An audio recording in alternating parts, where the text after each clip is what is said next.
This should be a fun one.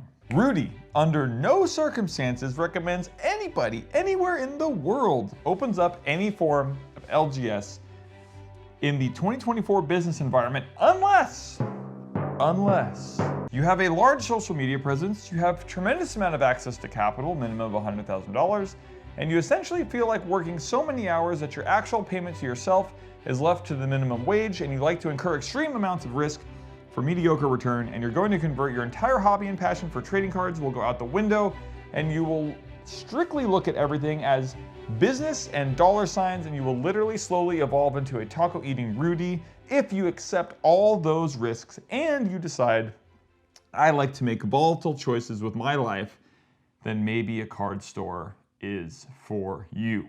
Now first, we need to give credit to a man that's given so much to this hobby, to this industry, and Rudy at Alpha Investments has been one of the leaders with his growth on YouTube and on Patreon. In all seriousness, he's helped launch Sorcery, he's helped launch Flesh and Blood. He's done a ton of great things for this community, and the community's way better off having him in it. And I really love his insight here.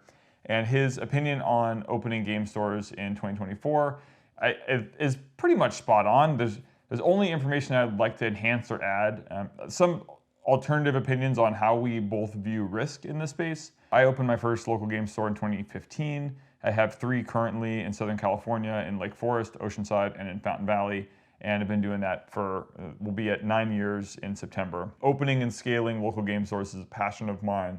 And my hobby is really that, giving back to the community and trying to build up and make the best experience in our communities. So let's dive straight in to Rudy's objections and his concerns about opening a local game store in 2024. No fluff, no BS, we're just going straight in.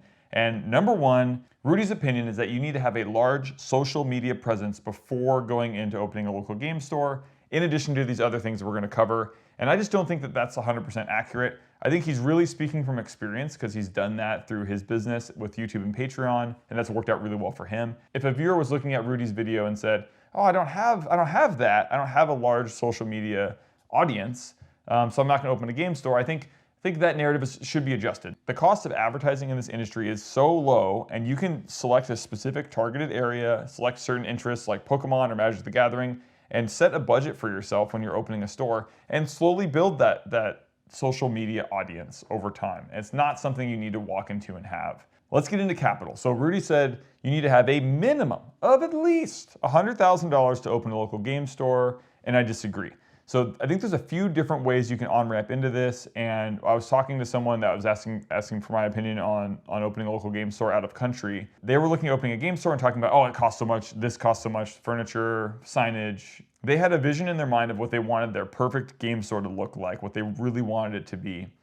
And I gave them a thought experiment. If you had to open a local game store with just $10,000, like it was a must, that's all you had and you had to do it, what would that look like? And is there any version of that you'd be happy with and proud of?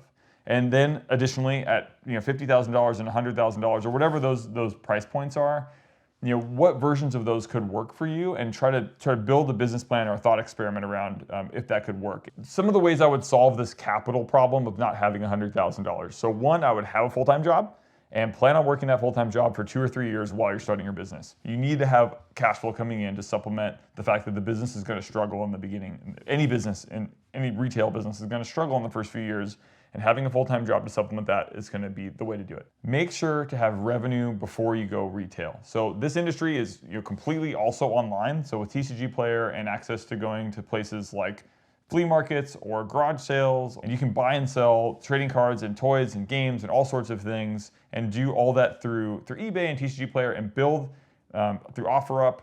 You can build a revenue mechanism before you go into a retail environment and have cash flow before you start. Is a huge, huge benefit. And you can also do that while you have a full-time job.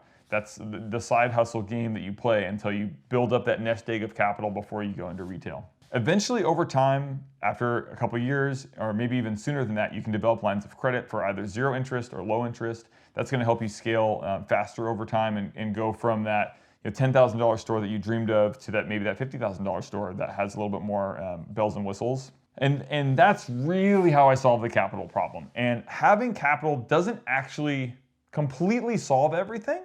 And there's an example of a store in Southern California a couple years ago that got a couple $100,000 in a settlement, and they decided, oh, I love games. I'm going to open my game store, and I have capital. I've checked the Rudy box of having enough capital, and I am going to start a local game store. And they did that, and it failed. It failed within, I think, less than a year. They didn't know how to build communities. They hadn't gone through the painstaking work of developing their name, their brand, and having those moments, those key moments, building their communities brick by brick for years while they were struggling with supporting the business with their side job. And they just hadn't really broken through in that sense, and the business didn't do well. They spent money in the wrong places. So, to recap, for capital, have a job, plan on working that job for the first couple of years to help supplement your business. Think about the different alternative versions of your store that could work, especially in the beginning, like the $10,000 example, and then slowly scale that over time and back off your full-time job once the business starts getting some momentum. The third part that Rudy talks about is this idea that you are going to have to work for minimum wage and you're going to lose the passion for your hobby, and that's all going to go out the window because you're focusing so much on the dollars and cents of the business. And he's not wrong. Like that part is going to go. Like that. There's versions of that they may come back, and there's different chapters of the business ownership where you might be more involved with the community development side and be playing games, and there's times when you don't have the time and luxury to do that. The problem with that narrative is, what is the alternative? Because if we're talking to someone and someone's really passionate about starting their own business and being an entrepreneur in the space, and we just tell them don't do it because there's risk associated with it, I think that therein lies the problem. There's the rub. There's the rub. There's the rub. Local game stores or any retail experience or retail business is going to be incredibly difficult to grow, scale, maintain, and survive, and ultimately be successful. And just because it's hard doesn't mean we should be discouraging people from doing it. I think my alternative is I really want to help uplift and educate folks on the processes that they can go through to mitigate risk in order to make their dream successful. And yeah, let's be real. Like, you're going to be working 80 hours a week. I'm also suggesting that you keep your full-time job in those first few years. It's going to be really, really hard.